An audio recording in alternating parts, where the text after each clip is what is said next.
कहा मुनि सन रघुराई,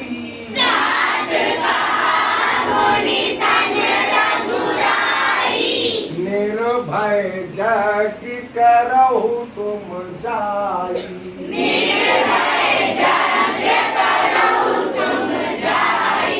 ओम करन लागे मुनि झारी,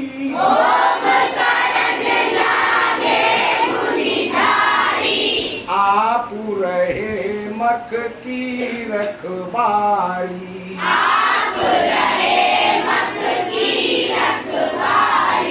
प्रात कहा मुनि सन रघुराई,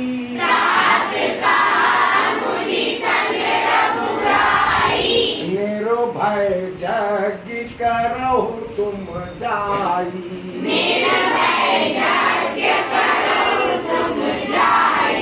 ओम करन लागे मुनि झारी,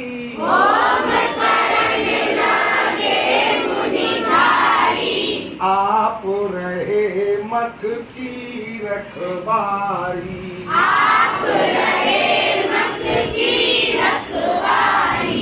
आप लोगों को हम बता चुके हैं कि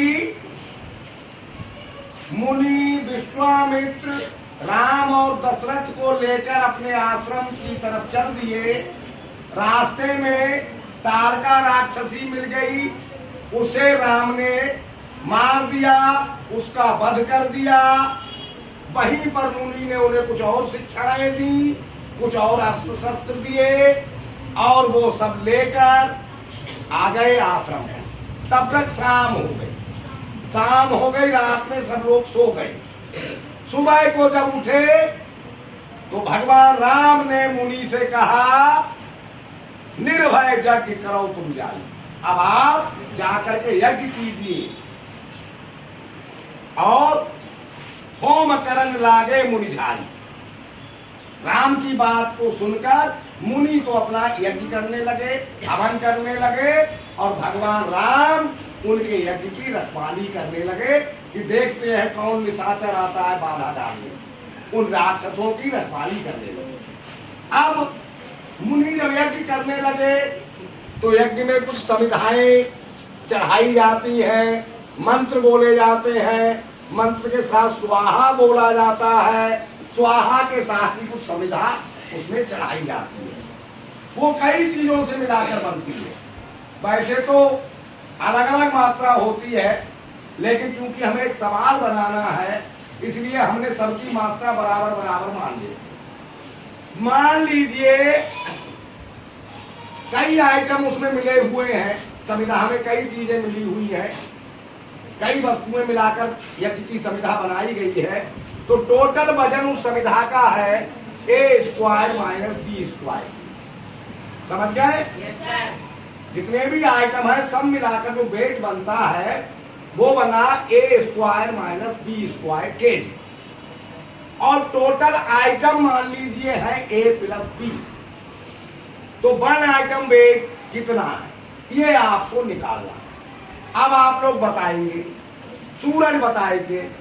बताइए इस सवाल में क्या करना पड़ेगा? डिवाइड किस नंबर से किस नंबर को? a² - b² को a + b। ए शाबाश, गुड बॉय। a² - b² को a + b से डिवाइड करना पड़ेगा, तब हमें पता चल जाएगा। शाबाश।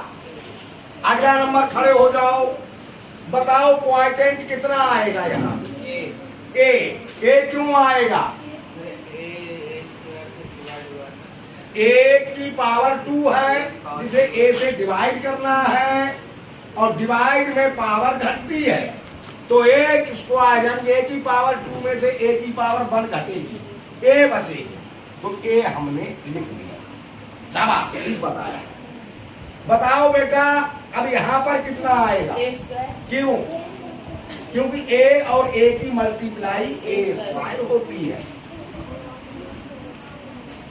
और यहाँ पर कितना आएगा? माइनस क्यों आएगा भाई? प्लस का है +ab प्लस ए, क्योंकि प्लस वाले से कर रहे हो। प्लस ए।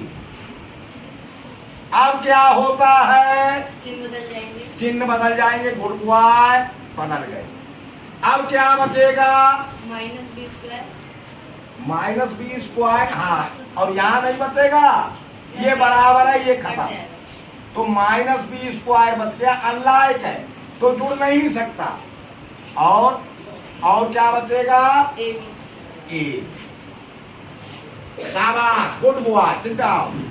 नहीं, अब बताइए बेटा यह चिन्ह कौन सा है, सर जी माइनस का। क्यों, क्योंकि सर जी ए प्लस बी में प्लस का चिन्ह और नीचे माइनस का है, प्लस माइनस मल्टीप्लाई होकर वहाँ पे माइनस। हाँ, क्योंकि बी प्लस का है और यहाँ बी माइनस का लाना है, तो माइनस प्लस मिला के माइनस होगा। ठीक, सही।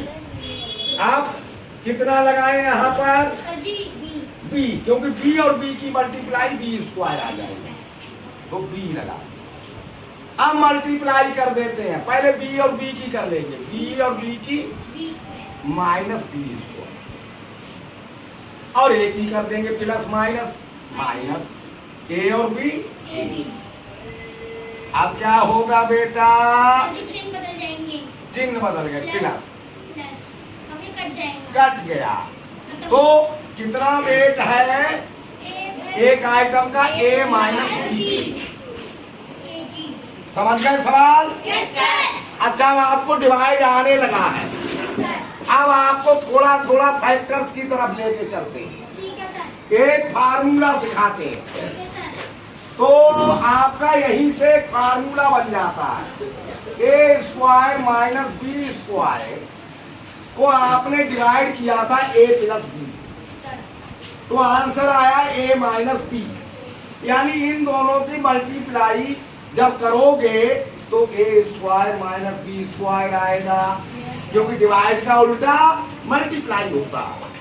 समझ गए नहीं, यानी वही फैक्टर होते हैं जिन नंबर की मल्टीप्लाई करके प्रोडक्ट आता है, जिन नंबरों से हमने मल्टीप्लाई की है वो उस नंबर के फैक्टर्स कहलाते हैं।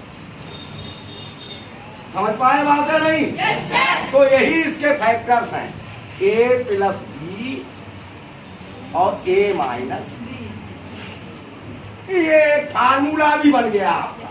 यानी इस तरह का रूप अगर होगा किसी नंबर का ए स्क्वायर माइनस बी स्क्वायर, तो उसकी वैल्यू ए प्लस बी माइनस ए माइनस बी के रूप में होगी।